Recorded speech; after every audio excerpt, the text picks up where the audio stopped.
Hi guys, and welcome back to CDMP TV. I'm Emma, and we're joined by Sol again this week, and today we're going to be talking about Scream. More specifically from two different perspectives. One, from a horror movie fanatic, and two, from someone who hates horror movies and was coerced into seeing them. Well, to be fair, I'm not like a horror fan, I'm more of a Scream fan. I like Scream. I dabble in other horror. Like Scream. I'm obsessed with Scream. I dabble in other horror because I spend all my time rewatching Scream. Yeah, that's true. Forcing me to watch them all within a day.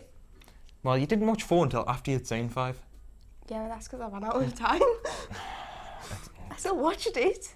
Like, you watched Deputy Judy die before you got to see her be creepy and forced, so you knew she couldn't be the killer.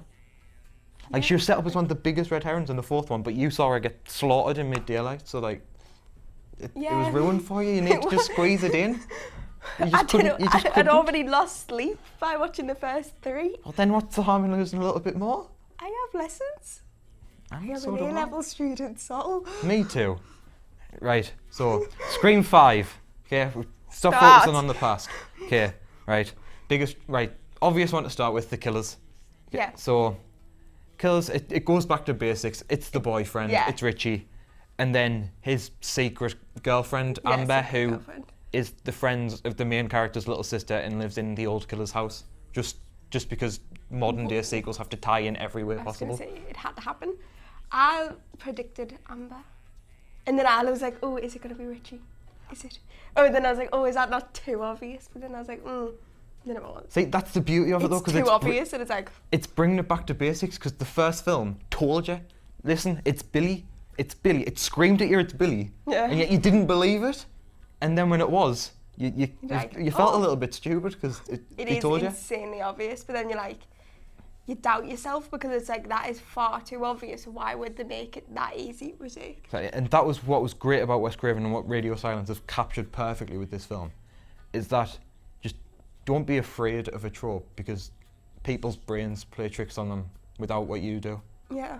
So like with this new film, like even the film tells you it told you. Yeah. Like the killer's like, come on, Dewey told you, it's the boyfriend.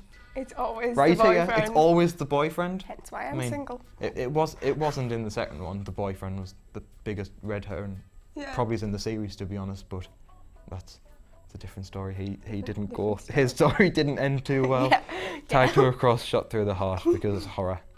As you do. But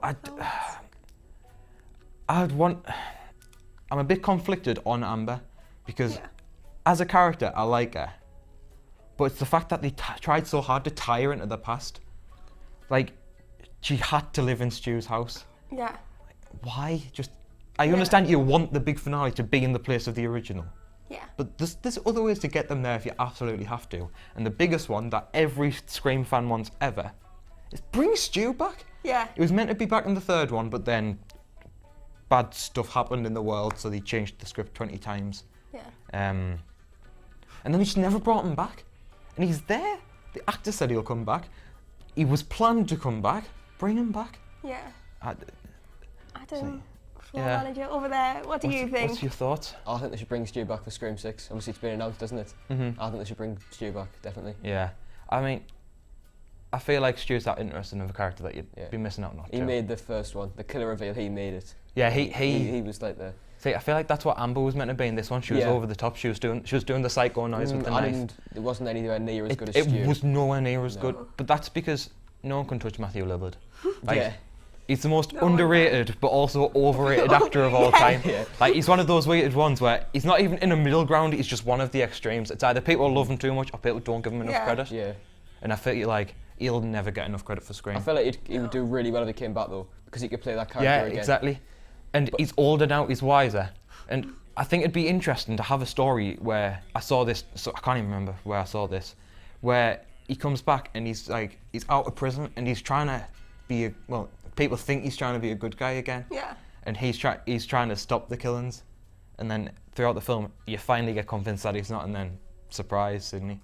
Oh. And then I want him to kill Sydney there and then. That would be a good way to end it.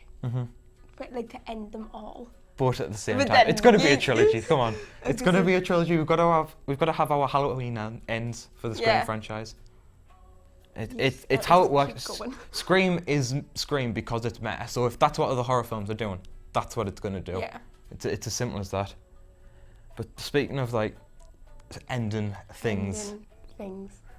this is the only film in cinemas that's ever made me sob. I cried so much my first time watching this because This was it. poor Dewey, like Dwight Dewey Riley did not deserve to go like that. He followed the rules. He went over, tried to kill Ghostface, shot to the head. That's it, done.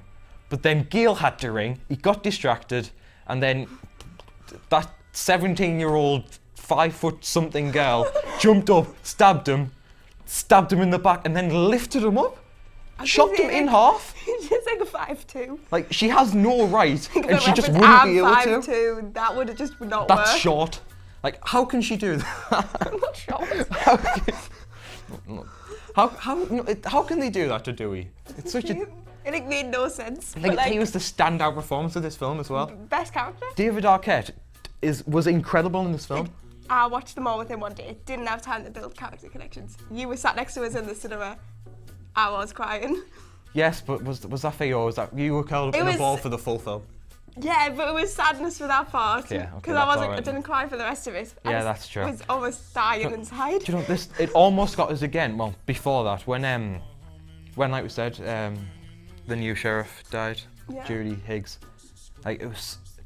Do you know, I saw this in cinemas with my parents the first time, and when he said, "I'm going to kill your little boy," my mum gives the worst stare Oh, I've ever seen in Grace. my life. Not of like sadness, of pure like anger. Like she Like, was how ready dare to you take mess with Ghostface the down. child. Yeah, like it shows up because like he did strike a chord, and that's the most menacing Ghostface has ever been. Yeah. I think You Roger L. made it, like, Jackson deserves personal. everything. Because if you don't know, Roger L. Jackson is the guy that does the voice for Ghostface. He's in so many shows. It's bizarre how good he is and how different he can make his voice. But I don't think anything he'll ever do will beat Ghostface because he's just. It's He can like, be a it's so normal person at one recognisable. point, and then all of a sudden, he's this menacing figure Yeah. that it just gives And you you're shit. like, It you gives you hear the chills. voice and you're like, You know what it is. You're in trouble. If you hear the voice, you know. And I feel like the characters in the universe need to realise, because in the Stab films, he has the voice. So why are people in the real world answering the phone, hello, hearing Ghostface, then just having a casual conversation with them? I know, like, people in this universe, They need, so thick. they need to learn. It's so thick. Yes. Like, It's really annoying because thing it's is, like, not even just with that. Like, why would you be a fan of a film franchise and then go and kill people to give like more inspiration? Like, Adam, you like Harry Potter. Fantastic Beast isn't exactly good. Are you going to go around like killing people No. and making it look like you've got magic so that they can make a good Harry Potter film again? become the new No, Grindelwald. just need to get a good director and some good actors to make a Harry Potter film. Exactly. Order the Marauders, but we're getting off topic here now. Yeah. Do you know that's a rabbit hole in itself. Harry Potter's just. We've already Do you know- had that episode. Yous have been there. Yous have done that.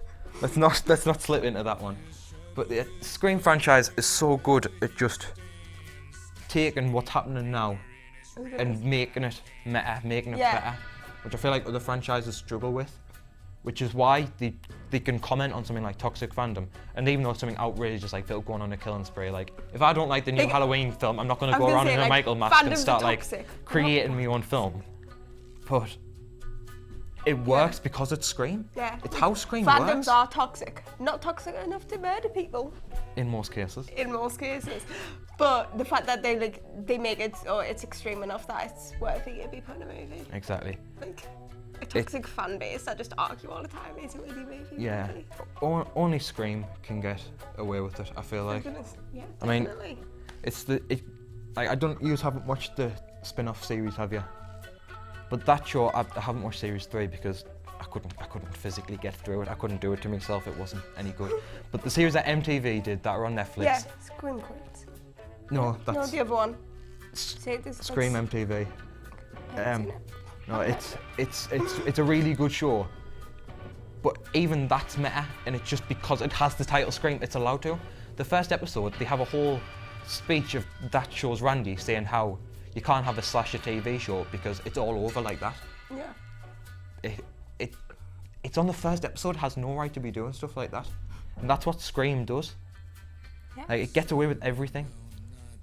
I mean, hell, it even did. It's this like one thing that bugged us at first, and eventually I came around to, was the whole Billy Loomis situation in this film. Oh yeah. I like that Sam was related to him. I feel like that was interesting enough. It was a good story to tell. Yeah.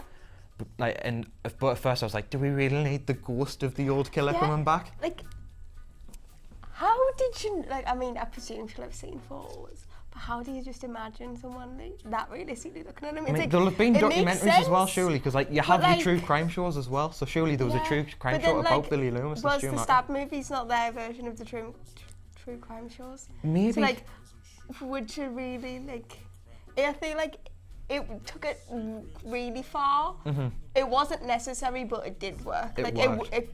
they could have went without it. And it sort of thing. allowed for the scene where Sam went absolutely crazy when she was killing Richie and just slitting his Yeah. throat. Just because of that, I'll take anything, because that's the most brutal a final girl has ever been. I love it. It was a Fine. girl, and it was It's a wonderful. slasher movie, of course it was a girl. It's like the opposite of everything I know, else. That's probably why I did like them, despite being Yeah. absolutely terrified. Terrified to go home. You texted me that night and said you were scared of your dressing gown on your door. I'm always scared of me dressing gown on my door, so that wasn't anything new. I was home alone and my mum was threatening to ring the landline, so like, quite frankly, it was a good You see, fear. that's how people should react to people that are scared of horror films, because it just makes the experience better knowing how other people are going to react. It's so good. Very last thing is this new cast. I think the whole new cast did really well, and it deserves the new I was franchise. going to say, they lived up to the expectations everyone else had. Mm-hmm. They had a big weight on their shoulder, being Yeah, surrounded exactly. by all the legends. I mean, 11 years since the franchise's last installment, which didn't do very well at the box office, bringing back the iconic characters, including one that died in the first one, Yeah. and voice cameos from, I didn't mention, I don't know if I talked to you about this, there was every single main character from this franchise, from Casey Becker to Randy to Stu, all had voice cameos. So like the principal of the school was Drew Barrymore, and just little voices at the party and stuff for old actors. Yeah. So it's this massive legacy cast in one way or another, and Yeah. they're just coming in and they did great. Yeah, I agree. And that's Scream for you. It That's is Scream. great. Just we'll wait for the next one. Yeah, I think that's all we've got. Yeah. Yeah.